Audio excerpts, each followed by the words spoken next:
Hello everyone, আশা করি সবাই ভালো আছেন। আমরা অনেক দিন পর আজকে একটা নতুন ভিডিও নিয়ে চলে এসেছি। আমাদের আজকের ভিডিওর টপিক হচ্ছে বাংলাদেশে ধর্মীয় রাজনীতিটা আম, কতটা সুফল বয়ে আনবে সে ব্যাপারে আমরা আজকে কথা বলবো। তো ধর্মীয় রাজনীতি বলতে বাংলাদেশের শুরুটা যেটা, মানে এই ভূখণ্ডের যে আমরা ম্যাপটা দেখি, এই ম্যাপটা শুরুই হয় ধর্মীয় রাজনীতি দিয়ে। 1947 সালে যখন উপমহাদেশ ভাগ হয়, ভারত ভাগ হয়ে পাকিস্তান আর ভারত নামে দুইটা রাষ্ট্র ক্রিয়েট হয়, তখন কিন্তু সেটা ধর্মের নামেই বিভাজিত হয়েছিল। এখন এটা কার দোষ বা কার কি এসবের দিকে আমরা যাব না, কারণ একটা লিনিয়ার কারণে কখনো একটা দেশ ভাগ হয় না, এর অনেকগুলো কারণ থাকে ভাগ হওয়ার। তো কেবল এই সাইডের মুসলমানদের দেশ বা দোষ বা ওই সাইডের হিন্দুদের দোষ, এসব ন্যারেটিভে আমরা যাব না। কিন্তু এই কথাটা একটা ফ্যাক্ট যে 1947 সালে ধর্মের ভিত্তিতে দেশ ভাগ হয়েছিল। এখন ধর্মের ভিত্তিতে দেশ ভাগ হওয়ার পরে মোহাম্মদ আলী জিন্নাহ যখন প্রথম অ্যাসেম্বলিতে যায়, তখন সে একটা সেকুলার পাকিস্তান গঠন করার চেষ্টা করে। সে বক্তব্যে বলে যে পাকিস্তান হবে একটা সেকুলার কান্ট্রি, এখানে হিন্দু যাবে তার মন্দিরে, মুসলমান যাবে মসজিদে, খ্রিস্টান যাবে তার চার্চে, মানে যে যার ধর্ম নিজের মতো পালন করবে, কোনো অন্যের উপর কোনো জুলুম করা হবে না, আর একজনের ধর্ম আরেকজনের উপর চাপিয়ে দেওয়া হবে না। যেমন হিন্দু হলে আপনাকে জিজিয়া কর দিতে হবে, বা অমুসলিম হলে আপনাকে জিজিয়া কর দিতে হবে, ইসলামিক আইন মানতে হবে, এইরকম কিছু করা হবে না। এটা ছিল হচ্ছে মোহাম্মদ আলী জিন্নাহর ভিশন। কারণ এই যে আমাদের যে পূর্ব বাংলা, বাংলাদেশ, পূর্ব পাকিস্তান, এই জায়গাটা, এইখানে ছিল সব মুসলমান আর দলিত।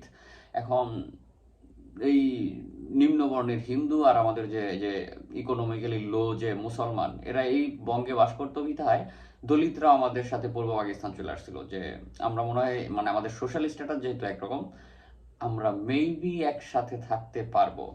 এর জন্য দলিত নেতা যোগেন মণ্ডল সে কিন্তু পূর্ব পাকিস্তানের জন্য পুরোদমে চালিয়েছিল, যে প্রচারণা চালিয়েছিল যে আমাদের পাকিস্তানি দরকার, ভারতের সাথে আমাদের নিম্ন বর্ণের হিন্দুরা ভালো থাকবে না।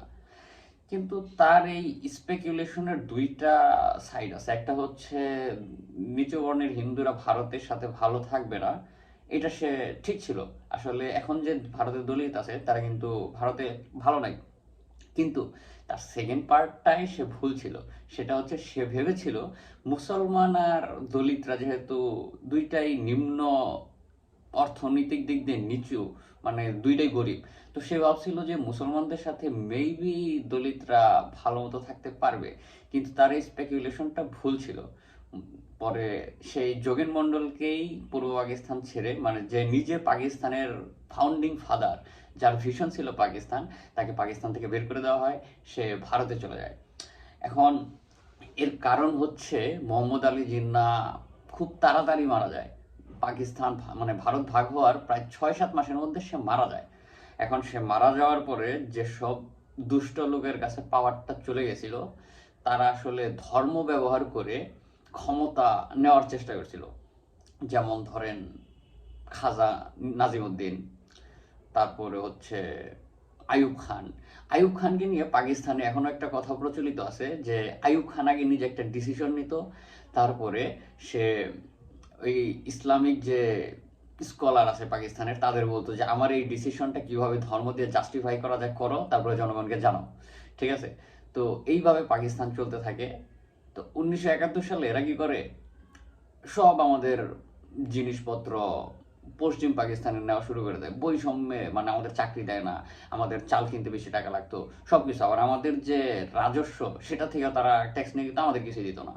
তো এই বৈষম্যের কারণে আবার আমরা 1970 সালে ইলেকশন জিতছি, কিন্তু আমাদের বাঙালিদের পার্টিকে তারা, মানে আওয়ামী লীগকে তখন আমাদের পার্টি বলা হয়তো, যেহেতু এখন এরা ফ্যাসিস্ট হয়ে গেছে, এখন তো আর আমাদের বলা যায় না, কিন্তু 70 সালে তো আমাদের বাঙালি জাতীয়তাবাদী পার্টি ছিল। তো তারা জিতছে, তাদের কিন্তু পাওয়ার দেয় নাই। ঠিক আছে? তো এইভাবে তারা বৈষম্য চালিয়ে গেছে। তো এইভাবে ভাগ হয়েছে হচ্ছে পাকিস্তান, আবার ভাগ হয়ে আবার আরেকটা দেশ তৈরি হয়েছে, সেটা হচ্ছে বাংলাদেশ 1971 সালে। তো ধর্মের ভিত্তিতে কিন্তু আমরা একটা দেশ বানিয়েছিলাম অলরেডি 1947 সালে, যেটা 23 বছরের বেশি টিকে নাই।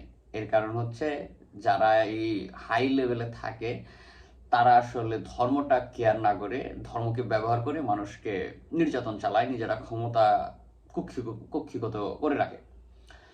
তো 1971 সালে বাংলাদেশ করার পর আবার শেখ মুজিব যখন পাওয়ারে আসে, সে রাষ্ট্রে ফ্যাসিজম চালায়। 1975 সালে তাকে সামরিক কুয়ের মাধ্যমে উৎখাত করা হয়। এরপরে আবার জামাতে ইসলাম আর অন্যান্য ধর্মীয় পার্টি আবার তারা রাজনীতি শুরু করে। এটা ছিল একটা ব্রিফ হিস্টোরি আমাদের বাংলাদেশের। তো আমরা এখন এই দিকে যাবো না, এইসব হিস্টোরি সবাই জানে, যাক এসব কথা, কিন্তু এইসব হিস্টোরি আসলে সবাই জানে। এখন আমরা বর্তমান বাংলাদেশে ধর্মীয় পার্টি কতটা দরকার সেই ব্যাপারে আমরা কথা বলবো, ঠিক আছে? তো ধর্মীয় পার্টির শুরুর দিকে আমরা কথা বলবো ভারত নিয়ে। 2014 সালে এই যে মোদী সরকার প্রথম আসে, তারা তাদের রাজনৈতিক স্লোগান ছিল হিন্দু খতরে মে হে ভারতে। মানে ভারতে প্রায় 80-85% হিন্দু, সেই দেশে নাকি হিন্দুরা খতরে মে হে, মানে তারা হিন্দুদের প্রবলেম, হিন্দুরা ধ্বংসের পথে, এই সেই, আমাদের হিন্দু ধর্ম ধ্বংস হয়ে যাচ্ছে, এইসব বলে বলে তারা মানুষকে ব্রেন ওয়াশ দিয়ে তারা মানে ভোট নিয়ে পাওয়ারে আসছে। একবার ভাবেন, একটা দেশে 140 কোটি জনগণ, যার মধ্যে 80-85% হিন্দু, সেই দেশে নাকি হিন্দু ধর্ম খাতরে মে হে, সেই ধর্ম, হিন্দু ধর্মের সংস্কৃতি নষ্ট হয়ে যাচ্ছে, এইসব বলে তারা পাওয়ার আসছে। পাওয়ার আসার পরে ইন্ডিয়ার কি হয়েছে, তা আরো বলি, তারা ক্ষমতায় আসার সময় বিভিন্ন ধরনের চাপাবাজি করছে। যেমন এই যে প্রথম চাপাবাজি হচ্ছে হিন্দু ধর্ম খতরে মেহে, মানে হিন্দু ধর্ম ধ্বংসের পথে হয়ে যাচ্ছে, এই সেই। তারপরে বলছে যে আমরা ক্ষমতায় আসলে সকল মানুষকে 15 লাখ রুপি করে দিব, এই একটা বলছে। তারপরে বলছে যে আমরা হচ্ছে দেশের চৌকিদার, মানে আমরাই দেশকে রক্ষা করব পাকিস্তান থেকে, এই থেকে, মুসলমানদের কাছ থেকে, এইসব বলে তারা মানে ভারতে ক্ষমতায় যায়। এখন ক্ষমতায় যাওয়ার পরে কংগ্রেস থাকতে যে উন্নতিটা হয়েছিল, তারা একদম মানে সব দিক থেকে তাদের এটা নিচে নামতে থাকে, মানে উন্নতির সকল ইন্ডিকেশন নিচে নামতে থাকে, হিউম্যান ইন্ডেক্স, আইকিউ, তারপরে অর্থনীতির ইন্ডেক্স, তারপরে এখন রুপির দাম যদি দেখেন, রুপির দামও আকাশচুম্বী হয়ে যাচ্ছে। তো এই বিজেপি ক্ষমতায় আসার পর ইন্ডিয়ার ইকোনমি বাড়ার বদলে উল্টা খারাপ হয়ে গেছে। এখন আপনি বাংলাদেশের দিকে তাকান, বাংলাদেশের ইকোনমি এখন যেভাবেই হোক একটা স্টেবল পর্যায়ে আছে। এখন যে ধর্মীয় দলগুলো আছে এরা কিন্তু বিজেপির সেই সেম ন্যারেটিভটাই চালাচ্ছে। তারা কি বলছে, ইসলাম ধর্ম খতরে মে হ্যায়, মানে হচ্ছে মানে ইসলাম ধর্ম হুমকির মধ্যে আছে বাংলাদেশে, আমাদের সংস্কৃতি নষ্ট হয়ে যাচ্ছে, এই সেই। তারপরে আজকে দেখলাম জামাতে ইসলাম যে আছে তারা বলছে যে তারা দেশের চৌকিদার। তার মানে ওই যে মোদি যেটা বলছিল এক্স্যাক্টলি সেটাই বলছে যে আমরা দেশের চৌকিদার। মানে আবার কয়েকদিন আগেই বলছিল তারা ক্ষমতায় আসলে 10 লাখ টাকা করে সবাইকে দিবে যারা বেকার। মানে এই ধরনের চাপাবাজি করার মাধ্যমেই এরা পাওয়ারে আসে।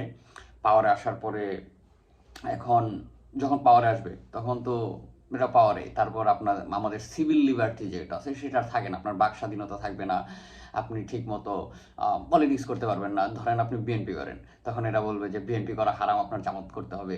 তারপরে ধরেন আপনি বাম পার্টি করেন, এটা এদের করতে দিবে না। তারপরে হিন্দুদের এই যে আক্রমণ, এগুলারা যেমন ধরেন ইন্ডিয়ায় কি হয়, গরুর মাংস খাইলে মব যায় পিটাপিটি করে যে কেন গরুর মাংস খাবি।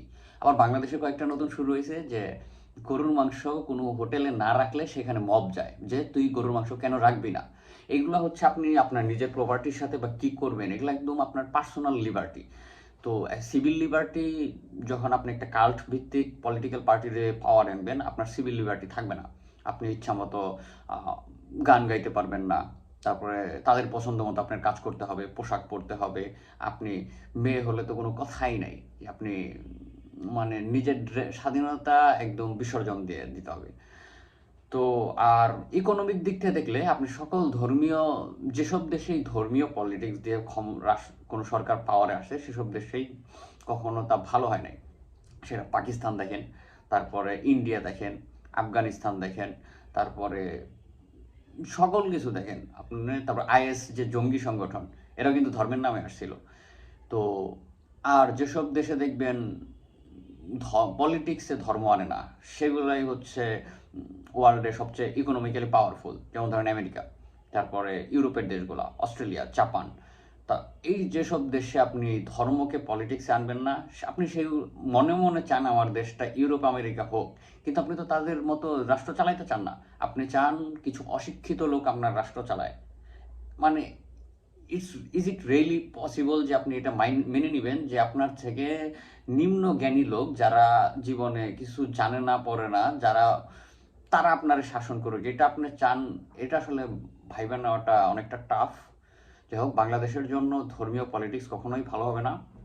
এটা আপনারা আবেগের বশে না দেখে আপনারা রিয়ালিটি ফ্যাক্ট চেকিং করেন, নিজেরা বিভিন্ন জিনিস দেখেন, তারপরে ডিসিশন নেন যে আসলে কাদের ক্ষমতায় আনা বাংলাদেশের জন্য ভালো। আবার আরেক এপিসোড নিয়ে আমরা চলে আসবো ভবিষ্যতে। সে পর্যন্ত সবাই ভালো থাকবেন।